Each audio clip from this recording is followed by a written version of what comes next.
नमस्कार साथियों, ऑब्जेक्टिव प्रश्न धारा ओपीडी पर सीआर देवासी आप सभी का स्वागत करता हूं। तो अपने जो रिवीजन क्लासेस चल रही हैं उन रिवीजन क्लासेस में आज अपन क्लासेस का जो भाग लेके आए हैं वो आपके, एक बार इसको सेट कर देते हैं। क्लासेस का जो भाग है वो आपके 33वां भाग है और मिनी मैराथन और सब मिलाकर लगभग ये 40वीं क्लास है आपके रिवीजन क्लास के लिए।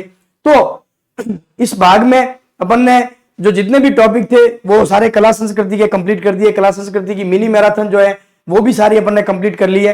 अगर मान लो कोई अगर मुझे मिले अच्छे क्वेश्चन जहां मुझे लगा कि भाई इन क्वेश्चंस को आपके लिए लाना चाहिए, जरूर लाना चाहिए, तो उन क्वेश्चंस को आपके लिए एक क्लास बनाकर मिनी मैराथन और आयोजन करवाने का अगर हुआ तो प्रयास करेंगे। बाकी जो कला संस्कृति से संबंधित जो मैराथन क्लासेज है वो अपने कंप्लीट हो चुकी है और अपन अब राजस्थान के इतिहास की तरफ बढ़ चुके हैं। और राजस्थान के इतिहास में भी अपन आधुनिक राजस्थान का जो इतिहास है उसकी तरफ अपन बढ़ चुके हैं। उसमें अपन दो जो भाग हैं वो पढ़ चुके हैं। पहला आधुनिक राजस्थान का इतिहास, उसमें सामंती व्यवस्था वगैरह उनसे संबंधित जो क्वेश्चन वगैरह जो बनते हैं वो उनको अपन पढ़ चुके हैं। और दूसरा जो भाग पढ़ा है अपन ने वो 1857 का जो स्वतंत्रता संघर्ष था उसके बारे में पढ़े। और अब ये जो तीसरा जो भाग है राजस्थान का स्वाधीनता संघर्ष, जिस तरह के टॉपिक जिस हिसाब से जो बन सकते हैं टॉपिक वो मैक्सिमम से मैक्सिमम जो है भाग बनाकर आपके लिए कोई भी जो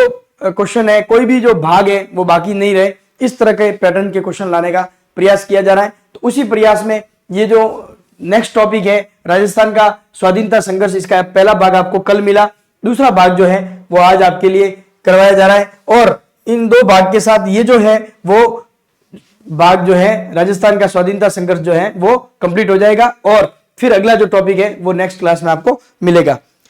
चलो तो फिर जो रिवीजन टारगेट 2100 तो क्या, ये तो 2100 से तो ज्यादा अब भी शायद हो गया होगा मेरे हिसाब से, 2100 से ज्यादा तो, लेकिन अब इसको और बढ़ाएंगे। ठीक है, टारगेट 2100 से ज्यादा जाएगा ये। ठीक, चलो तो बिना किसी देरी के आज की अपने जो क्लास है इस क्लास को अपन शुरू करते हैं। चलिए, पहला प्रश्न, जयपुर में वर्धमान विद्यालय की स्थापना किसने की? जयपुर में वर्धमान विद्यालय की स्थापना किसने की? विजय सिंह पथिक, टीकाराम पालीवाल, अर्जुनलाल सेठी या हीरालाल शास्त्री?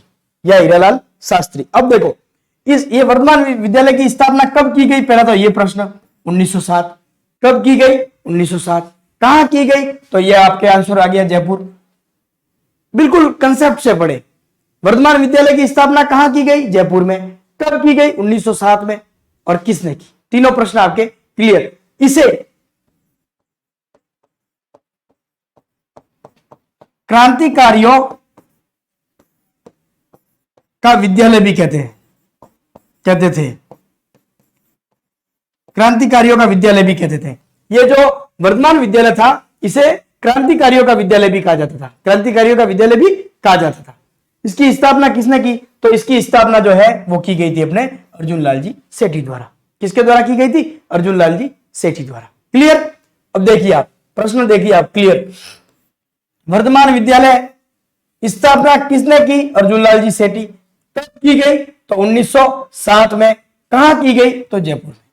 अब इससे रिलेटेड कोई भी क्वेश्चन है वो आपके गलत नहीं होना चाहिए। और अगर उपाधि से पूछ ले, किसी विशेष उपाधि से पूछ ले, तो यह पूछा जा सकता है कि जयपुर का कौन सा विद्यालय क्रांतिकारियों का विद्यालय के नाम से जाना जाता है, या अर्जुनलाल जी सेठी द्वारा स्थापित कौन सा विद्यालय क्रांतिकारियों के विद्यालय के नाम से जाना जाता है। तो वो आपको ध्यान रखना है, वर्धमान विद्यालय।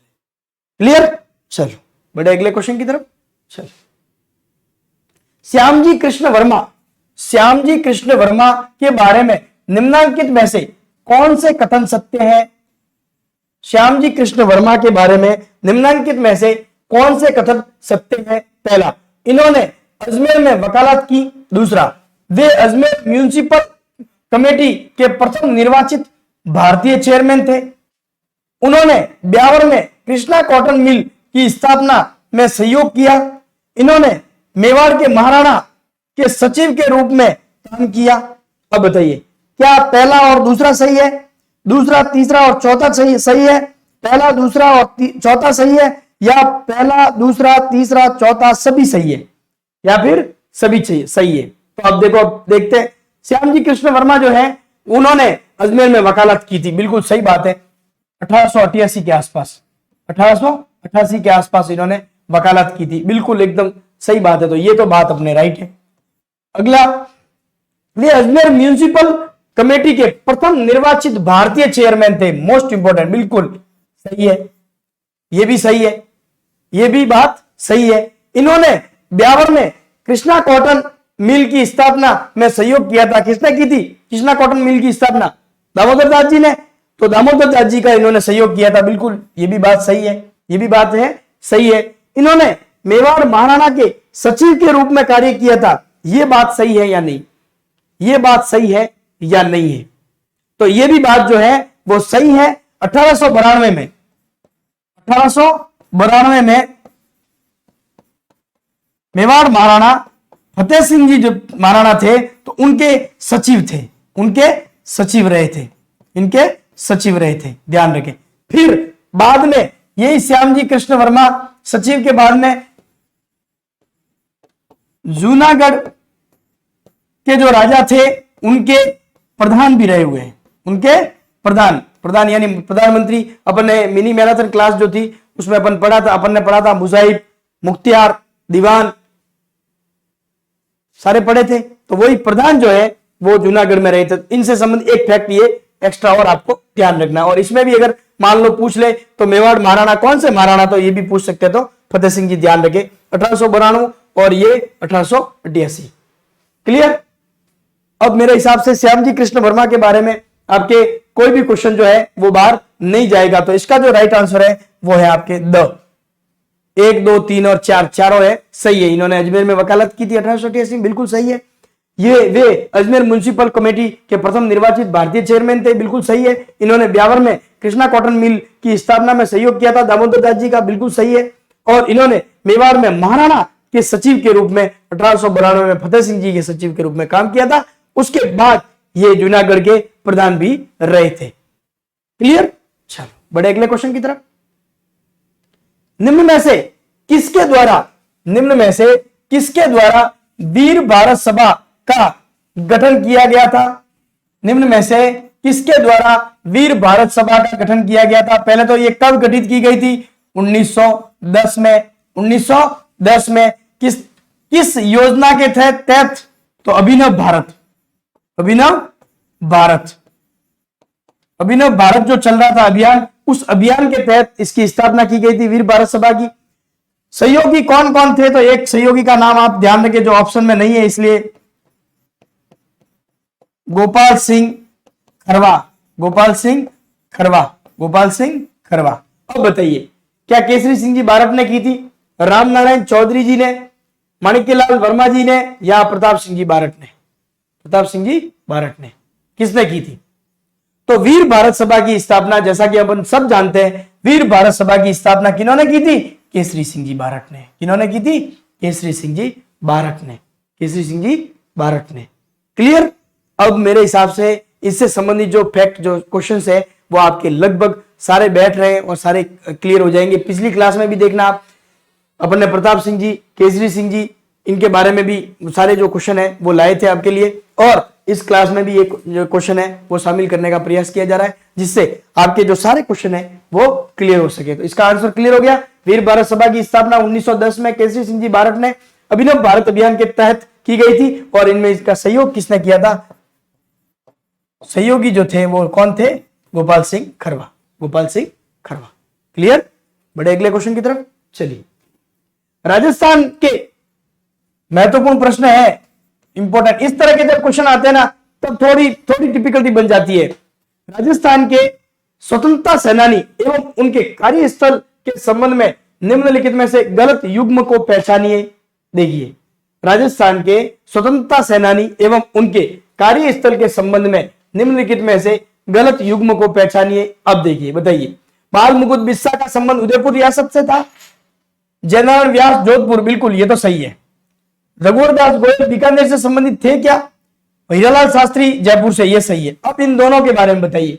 बाल मुकुंद बिस्सा क्या उदयपुर से संबंधित थे? और रघुवीर दास दयाल गोयल जो है वो क्या बीकानेर रियासत से संबंधित थे? महत्वपूर्ण प्रश्न है, ध्यान रखें आप।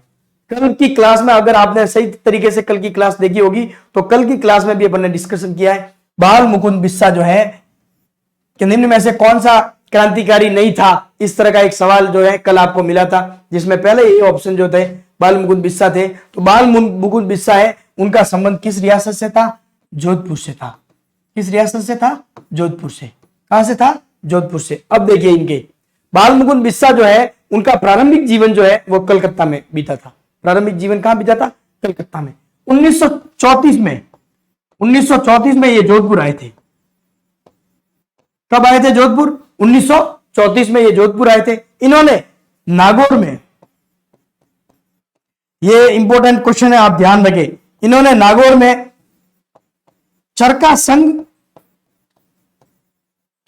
संघ और खद्दर भंडार की स्थापना की थी। ये दोनों इंपॉर्टेंट है। चरखा संघ की स्थापना नागौर में किसने की थी? बाल मुकुंद बिस्सा। बाल मुकुंद बिस्सा, ध्यान रखिए। फिर अधिनियम, एक कानून आया था, भारत सुरक्षा कानून। भारत सुरक्षा कानून क्या आया था? भारत सुरक्षा कानून। इसका विरोध किया जा रहा था तब, इसका जो विरोध किया जा रहा था तब मारवाड़ लोक परिषद, प्रजा परिषद, लोक परिषद, मारवाड़ लोक परिषद जो विरोध कर रही थी, तो उनके साथ बाल मुकुंद बिस्सा ने भी विरोध किया था। इस विरोध करने के कारण इन्हें सेंट्रल जेल जोधपुर में डाल दिया गया था। सेंट्रल जेल जोधपुर में डाल दिया गया था। अब इससे आगे की जो कहानी है वो अपन कल की क्लास में पढ़ चुके हैं, शायद आपकी रिकॉल हो गई होगी। रिकॉल नहीं हुई है तो मैं बता देता हूं आपको। जब ये जोधपुर जेल में पहुंचे तब इन्होंने देखा वहां पर जो कैदी थे उनके खिलाफ, उनके साथ बिल्कुल गलत तरीके का बर्ताव, बिल्कुल दयनीय बर्ताव किया जा रहा था। उस बर्ताव के विरोध में इन्होंने भूख हड़ताल की। उस बर्ताव के विरोध में इन्होंने क्या की? भूख हड़ताल की। और उस भूख हड़ताल के कारण 19 जून 1942 को, 19 जून 1942 को क्या हो गई? इनकी मृत्यु हो गई। इनकी क्या हो गई? मृत्यु हो गई। अब देखो, बाल मुकुंद बिस्सा से संबंधित एग्जामिनर कोई भी कैसा ही क्वेश्चन बना लेगा, अब आप लोग इसमें से क्वेश्चन गलत नहीं करोगे, ये मुझे पूर्ण विश्वास है। ये मुझे पूरा विश्वास है। एक बार पढ़ो किसी भी चीज को, एक बार पढ़ो, लेकिन इतना ढंग से पढ़ो, इतना व्यवस्थित पढ़ो कि उससे संबंधित कैसा भी क्वेश्चन, कोई भी क्वेश्चन, किसी भी लेवल का क्वेश्चन अगर बने तो अपने सही होने की संभावना पूरी पूरी बन जाए। ढंग से व्यवस्थित तरीके से उस टॉपिक को पढ़ लो, ताकि कैसा भी क्वेश्चन बनाए तो अपने क्लियर होना चाहिए। अपन क्या करते हैं, आधा थोड़ा टॉपिक यहां पढ़ा, थोड़ा इससे पढ़ा, जो भी चीज जहां भी जब भी जो भी पढ़ने बैठते हो, पढ़ने की सीधी सिंपल सी ट्रिक है, जब भी जो भी टॉपिक पढ़ने बैठते हो पूरा कंसंट्रेट होकर, प्रत्येक लाइन इंपॉर्टेंट है, उस टॉपिक की प्रत्येक लाइन इंपॉर्टेंट है। इस तरह का ध्यान रख के, इस तरह का की सोच रख के आप अगर पढ़ोगे तो कभी भी किसी भी परीक्षा में आपके कोई भी प्रश्न गलत नहीं होगा। कभी भी किसी भी परीक्षा में आपके कोई भी प्रश्न गलत नहीं होगा। आप अगर उस मोटिव को लेके पढ़ते हो कि भाई इस टॉपिक से कैसा भी प्रश्न आए तो मेरे गलत नहीं होना चाहिए, तो आपके कभी भी कोई भी प्रश्न गलत नहीं होगा। लेकिन अगर आप उस टॉपिक को इस तरह से देख लेते हो, कई बार यह समस्या अपने कौन से टॉपिक में होती है, उन टॉपिक्स में होती है जो अपने ज्यादा पढ़े हुए होते हैं और मार भी वही खाते हैं। वहीं से कोई क्वेश्चन बनता है और वहीं से अपन गलत करते हैं और फिर सोचते हैं इतना सरल सवाल था, उसको अपन ने गलत कर दिया। तो इसी तरह से ये भी हो गया। अपने बाल मुकुंद बिस्सा से संबंधित सारे क्वेश्चन जो है वो अपने क्लियर हो गए। इन रिवीजन क्लासों में इनको रिवीजन नहीं, एक प्रकार से आप पूरी क्लास के रूप में ही देखें, क्योंकि मेरा प्रयास यही रहता है कि इन रिवीजन क्लासों में आपके वो टॉपिक जो है वो पूरा रिकॉल हो जाए, वो टॉपिक जो है पूरा रिकॉल हो जाए। भले उससे संबंधित कहीं से भी कोई भी चीजें हैं तो उन सबको शामिल करते हुए एक प्रश्न में जो व्याख्या के रूप में शामिल करने का प्रयास करता हूं। ठीक है, क्लियर? चलो बड़े अगले क्वेश्चन की तरफ। भवानी शाह शर्मा, यह प्रश्न सीधा सीधा पूछा जाता है। भवानी शाह शर्मा राजस्थान के स्वतंत्रता सेनानी संबंधित थे। कौन से जिले से संबंधित थे? अलवर से, जयपुर से, भरतपुर से या दौसा से? भवानी शाह शर्मा राजस्थान के कौन से जिले से संबंधित थे? तो भवानी शाह शर्मा जो है वो राजस्थान के अलवर जिले से संबंधित थे। कौन से जिले से संबंधित थे? अलवर जिले से। क्लियर? चलो बड़े अगले क्वेश्चन की तरफ चलिए। चिड़ावा का गांधी, चिड़ावा का गांधी किसे कहा जाता है? देखिए, अब इनसे संबंधित एक सवाल और आपको ध्यान रखना है। अमर सेवा समिति, अमर सेवा समिति की जो स्थापना है वो इन्होंने, चिड़ावा के जो गांधी है, इन्होंने की थी। और एक विद्यालय खोला था, एक विद्यालय भी खोला था, एक विद्यालय भी खोला था। चिड़ावा के गांधी का गांधी किसे कहा जाता है? ये आरएस में भी एक बार सवाल पूछा हुआ है, ध्यान रखें। वरिष्ठ अध्यापक में भी पूछा हुआ है, एक बार आरएस में भी पूछा हुआ है। चिड़ावा के गांधी हरदयाल लाल सिंह, सेठ घनश्याम दास बिरला, मास्टर प्यारेलाल गुप्ता या राधा कृष्ण बोरा, या राधा कृष्ण बोरा। तो इसका जो राइट आंसर है वो है मास्टर प्यारेलाल गुप्ता, प्यारेलाल गुप्ता, मास्टर प्यारेलाल गुप्ता। इन्हें चिड़ावा का गांधी कहा जाता है। इन्होंने अमर सेवा समिति की स्थापना की थी, चिड़ावा में अमर सेवा समिति की स्थापना की थी और एक विद्यालय की स्थापना भी इन्होंने की थी। क्लियर? चलो, ये प्रश्न तो पूछ लिया है, अब हो सकता है ये पूछे चिड़ावा में या इस तरह से अमर सेवा समिति की स्थापना सन दे के पूछे जाते हैं ये सवाल, जब एक से ज्यादा कोई समिति होती है तो ध्यान रखें। अगले प्रश्नों में अपन देखेंगे। जीवन कुटीर के गीत निम्न में से किसके द्वारा लिखा गया? जीवन कुटीर के गीत निम्न में से किसके द्वारा लिखा गया? जयनारायण व्यास, हीरालाल शास्त्री, गोकुलभाई भट्ट या फिर हरिभाऊ उपाध्याय। देखो, इन्होंने जीवन शिक्षा कुटीर एक संस्थान, एक विद्यालय की स्थापना की थी, उसका नाम था जीवन शिक्षा कुटीर। कहां पर स्थापना की थी? तो यह स्थापना की गई थी निवाई टोंक में, निवाई टोंक में, निवाई टोंक में, जो वर्तमान में वनस्थली विद्यापीठ के नाम से जाना जाता है। किस नाम से जाना जाता है? वनस्थली विद्यापीठ के नाम से। अब आपके आंसर आ गया होगा हीरालाल शास्त्री, हीरालाल शास्त्री। जीवन कुटीर के गीत किसने लिखे थे? हीरालाल शास्त्री ने। जीवन शिक्षा कुटीर की स्थापना इन्होंने निवाई टोंक में की थी, जो वर्तमान में किस नाम से जाना जाता है? वनस्थली विद्यापीठ के नाम से जाना जाता है। वनस्थली विद्यापीठ के नाम से क्या जाना जाता है। क्लियर? इससे संबंधित कोई क्वेश्चन नहीं रहा। चलिए, निम्न में से कौन कवि नहीं है? निम्न में से कौन कवि नहीं है?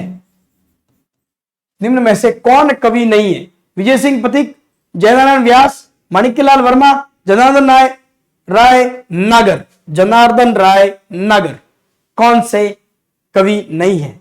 तो अब देखिए, सीधा सा सिंपल सा सवाल है, सिंपल सा इसका आंसर भी आप लोगों ने दे दिया होगा। इसका जो आंसर है वो विजय सिंह पथिक है। विजय सिंह पथिक जो है वो कवि नहीं थे, संपादक तो आप कह सकते हैं, संपादक थे। कौन कौन से जो पत्रिकाएं हैं वो इन्होंने निकाली थी? तो अपने को पता है, एक तो नवीन राजस्थान और एक तरुण राजस्थान, नवीन राजस्थान और तरुण राजस्थान। ये एक संपादक थे, कवि नहीं थे। आप ध्यान रखें, कई बार अपने दिमाग में आ जाता है कि अखबार तो छापे ही थे, लेखक कवि संपादक फर्क है, ठीक है, कवि नहीं थे, ठीक है। तो इन्होंने ये बेंगू और बिजोलिया किसान आंदोलन से संबंधित थे। वास्तविक नाम भूप सिंह था। जब आएंगे अपने किसान आंदोलन तब इनके बारे में विस्तृत अपन बिल्कुल चर्चा करेंगे, जिससे इनसे संबंधित और डीप से डीप क्वेश्चन जो होंगे वो लाके आपके लिए जो अभ्यास है वो करवाने का प्रयास किया जाएगा। तो इसका जो राइट आंसर है वो हो जाएगा विजय सिंह पथिक। क्लियर? चलो बढ़े अगले क्वेश्चन की तरफ। सिद्धराज ठड्डा कौन थे? सिद्धराज ठड्डा कौन थे? इंपॉर्टेंट है। सिद्धराज जी जो है वो जयपुर प्रजामंडल से संबंधित थे। जयपुर प्रजामंडल, कौन से प्रजामंडल से संबंधित थे? जयपुर प्रजामंडल से संबंधित थे। सिद्धराज ठड्डा जो है वो कौन से प्रजामंडल से संबंधित थे? जयपुर प्रजामंडल से संबंधित थे। इंपॉर्टेंट है, बताइए। जैन विद्वान थे, कूटनीतिज्ञ थे, शिक्षा शास्त्री थे या गांधीवादी सर्वोदयी नेता थे? इन्होंने एक पत्रिका का प्रकाशन किया था जिसका नाम था सत्याग्रह मीमांसा।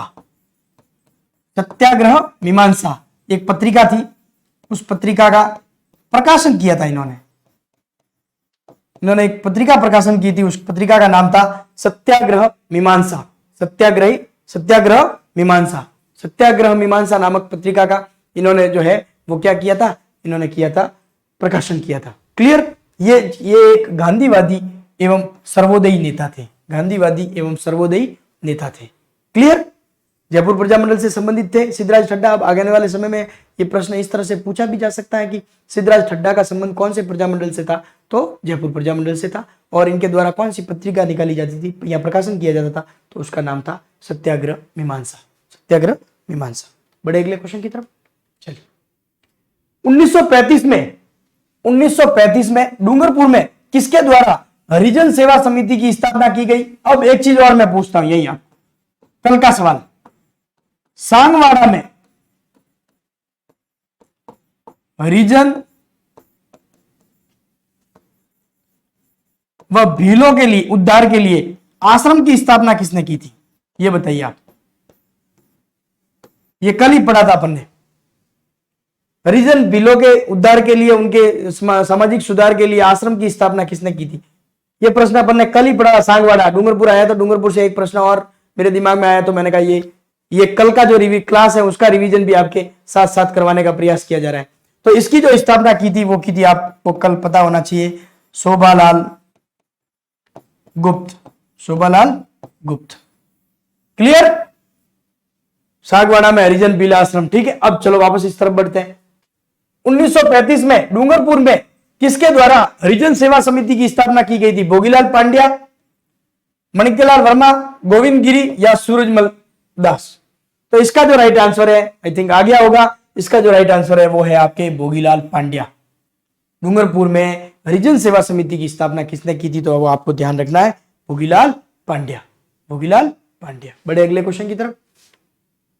पंडित हरिनारायण शर्मा, इंपॉर्टेंट, पंडित हरिनारायण शर्मा को अलवर के किस शासक ने अपना सलाहकार नियुक्त किया था? इंपॉर्टेंट। और एक चीज और बताता हूं, जो नरेंद्र मंडल बना था, नरेंद्र मंडल, उस समय ये जो हरिनारायण शर्मा है ये इनके सलाहकार थे उस समय। इन्होंने ही बनाया था, जयसिंह जी नहीं। चलो इसका आंसर भी बता देते हैं, जयसिंह जी के साथ। अब इसका आंसर अब लगभग आपके आ गया होगा आंसर। तो इसका जो राइट आंसर है, हरिनारायण शर्मा जो है अलवर में किस शासक को अपना सलाहकार नियुक्त किया था? नरेंद्र मंडल याद रह जाएगा, तो ये भी याद रह जाएगा अपना। बड़े अगले क्वेश्चन की तरफ। उदयपुर में महिला मंडल की स्थापना। देखो एक चीज ध्यान रखना, महिला मंडल तो बहुत सारे स्थापित हो सकते हैं, लेकिन अपने को प्रश्न यह पूछा गया है 1935 में उदयपुर में महिला मंडल की स्थापना 1935 में किसने की थी? 1935 में उदयपुर में महिला मंडल की स्थापना किसने की थी?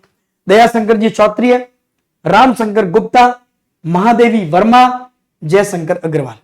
बताइए किसने स्थापना की थी? आप प्रीमियर क्लास में भी आप कमेंट में अपने जो आंसर है वो लिखते रहे, ताकि आपको ध्यान रहे, और यहां गलत होगा प्रश्न तो एग्जाम में गलत नहीं होगा, इसकी संभावना अपने ज्यादा बनती है कि भाई प्रश्न यहां गलत हो गया, चलो अपन सही हो गया तो सही रहेगा, अगर गलत हो गया तो एग्जाम में गलत नहीं होगा, क्योंकि अपना ध्यान जो है उस प्रश्न पर ज्यादा जाएगा, तो ये प्रश्न जो है राइट होने की संभावना ज्यादा रहेगी। तो इसका जो राइट आंसर है वो है आपके दयाशंकर चौत्रीय।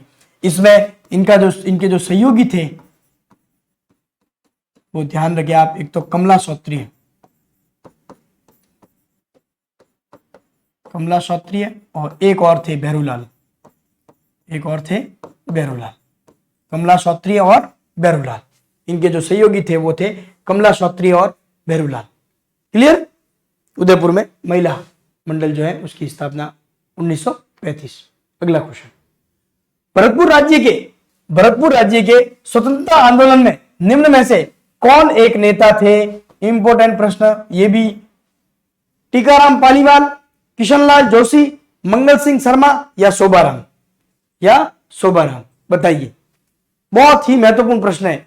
भरतपुर राज्य के स्वतंत्रता आंदोलन में निम्न में से कौन एक नेता थे? अब एक चीज और बता देता हूं मैं इसमें, ये जो है ये भरतपुर प्रजामंडल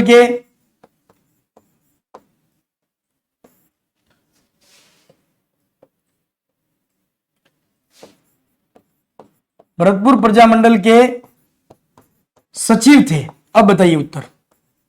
भरतपुर प्रजामंडल के क्या थे? सचिव थे, सेक्रेटरी थे। भरतपुर प्रजामंडल की स्थापना कहां? रेवाड़ी में हुई थी। रेवाड़ी हरियाणा में की गई थी भरतपुर प्रजामंडल की स्थापना। तो भरतपुर प्रजामंडल के ये सेक्रेटरी थे, सचिव थे। बताइए इसका राइट आंसर क्या होगा? तो इसका जो सही आंसर होगा वो होगा आपके किशनलाल जोशी। किशनलाल जोशी। राइट आंसर क्या होगा? किशनलाल जोशी। किशनलाल जोशी जो है इसका जो राइट आंसर है वो क्या होगा? किशनलाल जोशी। अगला प्रश्न, बीकानेर के महाराजा गंगा सिंह ने प्रसिद्ध रोम नोट, ध्यान रखें मोस्ट इंपोर्टेंट, तैयार किया था। इस नोट की विषय वस्तु थी वेरी मोस्ट। पहले तो ये आपको प्रश्न इस तरह से पूछा जा सकता है कि रोम नोट का संबंध किससे है? रोम नोट का संबंध किससे है? रोम नोट का संबंध किससे है? तो आपको ध्यान रखना है गंगा सिंह जी से। किससे संबंधित है? गंगा सिंह जी से। वेरी मोस्ट इंपोर्टेंट सवाल है। अब इसकी विषय वस्तु क्या थी? क्या यह विषय वस्तु थी कि 20वीं शताब्दी के दूसरे दशक में भारत की राजनीतिक स्थिति तथा उसके संभावित हल। दूसरा, प्रथम विश्व युद्ध के दौरान यूरोप में युद्ध की स्थिति। तीसरा, भारत की देशी रियासतों के शासकों की अंग्रेज सरकार के विरुद्ध शिकायतें या यूरोप का यात्रा वृत्तांत। देखिए मैं आपको चीज बताता हूं, ठीक है? इस प्रश्न से संबंधित जो प्रश्न है, उत्तर है, वो ध्यान रखना आप। 1907 नहीं, एक जानकारी बताता हूं। 1917 में महाराजा गंगा सिंह इंग्लैंड में आयोजित इंपीरियल वॉर कैबिनेट साम्राज्यिक युद्ध कैबिनेट जो है उसका आयोजन किया गया था। उसमें भाग लेने के लिए जब ये इंग्लैंड गए थे तब वहां पर भारत सचिव ने इनसे भारत की जो रियासतें हैं उनकी स्थिति के बारे में मौखिक अपनी जो बात है वो रखने के लिए इनको कहा गया था। मौखिक या एक तर्क के रूप में या इस वास्तविक स्थिति के बारे में अपनी बात जो है वो रखने के लिए इनको आग्रह किया गया था भारत सचिव के द्वारा। 1917 में इंपीरियल वॉर कैबिनेट का आयोजन किया गया था। उसमें तब जब वो इंग्लैंड से वापस लौट रहे थे तब इन्होंने रोम से एक आलेख भारत सचिव के नाम लिखा था। एक आलेख भारत सचिव के नाम लिखा था। किसके नाम लिखा था? भारत सचिव। एज इट इज, ध्यान रखें आप, भारत सचिव के नाम लिखा था, जिसे रोम नोट कहा जाता है। जिसे क्या कहा जाता है? रोम नोट कहा जाता है। इस रोम नोट में एक इंपॉर्टेंट लाइन है, एक इंपॉर्टेंट चीज है, आप ध्यान रखें, क्योंकि वो जो नरेंद्र मंडल आता है 1921 में, वो कहीं ना कहीं यहां से भी इनकी जो भावना है गंगा सिंह जी की देखी जाती है। उस रोम नोट में रियासतों के जो शासकों का एक संघ बनाने का जो है प्रस्ताव या जो बात है वो भी इस जो रोम नोट में वो रखी गई थी। क्लियर एकदम आपके? 1917 imperial war cabinet, Ganga Singh ji को भारत सचिव ने अपनी बात रखने की कहा। रोम से इन्होंने एक आलेख, एक पत्र उनको भारत सचिव को लिखा, उसे क्या कहा जाता है? रोम नोट कहा जाता है। और उसमें भारतीय रियासतों के शासकों का एक संघ बनाने की बात की गई थी। कंसेप्ट एकदम क्लियर। अब इसका जो आंसर है वो भी आपके आ जाएगा। क्या था? तो 20वीं शताब्दी के दूसरे दशक में भारत की राजनीतिक स्थिति एवं उसके संभावित हल के बारे में बताने का कहा था। इसमें कहीं प्रथम विश्व युद्ध नहीं है, भारत की रियासतों के शासकों की अंग्रेज सरकार के विरुद्ध शिकायतें नहीं थी, ना यूरोपियन शासक। उनको यह कहा गया था कि भाई आप ये बताए कि जो भारत में रियासतों की जो स्थिति है उसके बारे में बताए। तो ये इसका आंसर है कि 20वीं शताब्दी में के दूसरे दशक में भारत की राजनीतिक स्थिति एवं उसके संभावित हल के बारे में जो है वो इन्होंने लिख के दिया था। रोम नोट की विषय वस्तु थी। रोम नोट कहाँ लिखा गया, कब लिखा गया? तो 1917 की इंपीरियल वॉर कैबिनेट के बाद लिखा गया। क्लियर? किसने लिखा? तो गंगा सिंह जी ने। किससे संबंधित है रोम नोट? तो गंगा सिंह जी से संबंधित। क्लियर? चलो, आई थिंक इस प्रश्न से संबंधित सारे प्रश्न आपके क्लियर हो गए होंगे। अगले प्रश्न की तरफ बढ़ते हैं। चैम्बर ऑफ प्रिंसेस का प्रथम चांसलर कौन था? यह भी इंपॉर्टेंट। ये चैम्बर ऑफ प्रिंसेस जो है अब आपके क्लियर हो जाएगा, नरेंद्र मंडल कहलाता है। नरेंद्र मंडल जो है वही क्या कहलाता है? Chamber of princess. वही क्या कहलाता है? Chamber of princess. कब स्थापना की गई थी अपन कल भी पढ़ चुके हैं, 28 फरवरी 1921। 28 फरवरी 1921 किसने स्थापना की थी? तो जयसिंह अलवर। जयसिंह अलवर की ये पूरी जो है व्यूहरचना या उनके द्वारा जो है उसकी जो पूरा फॉर्मेशन है जो बनाया गया था, तो किसने बनाया था पूरा ड्राफ्ट? तो जयसिंह जी अलवर ने। और इसका जो प्रथम अध्यक्ष है वो किसको बनाया गया था? आई थिंक सबका आंसर आ गया होगा, गंगा सिंह जी जो है इसके प्रथम अध्यक्ष बने थे। कौन इसके प्रथम अध्यक्ष बने थे? गंगा सिंह जी। क्लियर? कोई डाउट नहीं? चलिए बढ़े अगले क्वेश्चन की तरफ। चलो तो अपने आज की क्लास में इतना ही। अपने दोनों भाग जो है स्वाधीनता आंदोलन से संबंधित दोनों भाग है वो अपने क्लियर हो गए। और अब जो भी क्लास होगी नेक्स्ट क्लास वो अपने अगले टॉपिक से संबंधित होगी। कौन से टॉपिक से संबंधित होगी उसके बारे में जानकारी के लिए आप टेलीग्राम चैनल को जरूर सब्सक्राइब करें। एक चीज मैं आपसे वापस विशेष कह रहा हूं कि आप लोग इस क्लास को देखते हैं तो इस क्लास को लाइक जरूर करें। एक आपसे रहता है, आप क्लास देखते हैं तो आप इस क्लास को लाइक जरूर करें। और इस चैनल को जो है वो ये आपका अपना चैनल है, इस चैनल को आप सब्सक्राइब करें। और अपने दोस्तों के साथ जो इन कंपटीशन की तैयारी कर रहे हैं उनका किसी का फायदा हो जाएगा, उसके रिवीजन अच्छा हो जाएगा, तो उनके साथ इन क्लासों को आप शेयर जरूर करें। जो पूरी प्लेलिस्ट है उस प्लेलिस्ट वाले ऑप्शन में जाकर प्लेलिस्ट को आप उनके साथ शेयर कर दें ताकि प्रत्येक व्यक्ति को इसका फायदा मिले और प्रत्येक व्यक्ति जो है वो अपना रोजगार प्राप्त करने में जो है वो आगे बढ़ सके, रोजगार प्राप्त करके, और आपका भी एक सहयोग माना जाएगा उसमें। तो आप लोग भी इस जो पुण्यार्थ है इसमें अपना काम जो है भागीदार बने एक प्रकार से, और इस क्लास को ज्यादा से ज्यादा शेयर करें, लाइक करें और इस चैनल को सब्सक्राइब करें। मिलेंगे अगली क्लास में, तब तक के लिए राम राम, जय हिंद।